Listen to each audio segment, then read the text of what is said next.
আসসালামু আলাইকুম। আশা করছি সবাই ভালো আছেন। আমার ভিডিওতে যে ছেলেটিকে আপনারা দেখতে পাচ্ছেন, আমি হঠাৎ করে যাচ্ছিলাম, রাস্তার পাশেই দেখি ছেলেটি বসে আছে। তো বসে সে মসলা জাতীয় কিছু একটা বিক্রি করছে। তো আমি প্রায় ০.৫ ঘন্টার মতো দাঁড়িয়ে ছেলেটাকে একটু পর্যবেক্ষণ করছিলাম। তো ০.৫ ঘন্টার মধ্যে সে একটি টাকাও বিক্রি করতে পারেনি। কিন্তু তাকে আমি অনেকভাবে অনেক কিছু জিজ্ঞাসা করার চেষ্টা করেছি। তাকে বলেছি, "তুমি এই বয়সে তুমি এই কাজ করছো কেন?"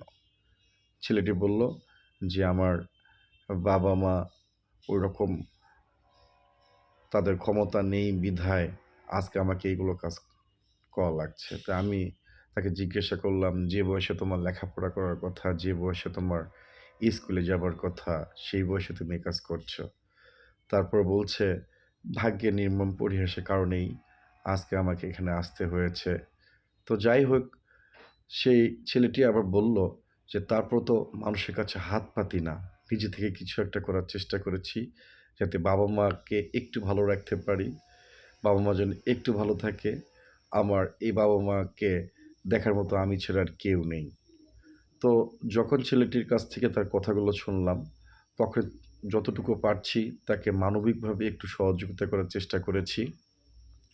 সর্বোপরি কথা হচ্ছে, ছেলেটির বাবা এবং মা দুজনেই এরকম কর্মক্ষম না। এইজন্য তাদের সমস্যা থাকার কারণেই ছেলেটি সবকিছু করছে তার পরিবারের। কিন্তু আমার অনেক মায়া লেগেছে। আমি যতটুকু পারছি মানবিকভাবে ছেলেটির পাশে থাকার চেষ্টা করেছি এবং ছেলেটি এই বয়সে যে জীবন সংগ্রাম করে যাচ্ছে, আসলে তা বলার মতো না। পরবর্তী সময়ে তার সাথে কিছুক্ষণ কথা বলার পরেই আমি চলে গিয়েছি। তার মঙ্গল কামনা করি। আসসালামু আলাইকুম।